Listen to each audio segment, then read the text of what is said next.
আমি তো এই মন্দির প্রতিষ্ঠা করিনি, বিগ্রহও নির্মাণ করিনি। যা করার করেছেন আমার প্রভু স্বয়ং জগন্নাথ দেব।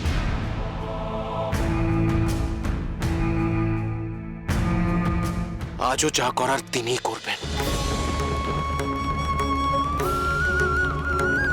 আমার ক্ষমতা কতটুকু রানী?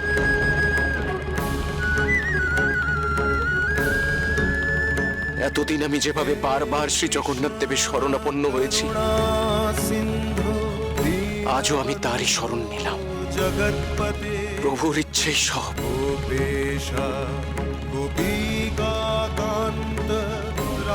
প্রভু তার মন্দির রাখতে চাইলে রাখবেন, ধ্বংস করতে চাইলে করবেন।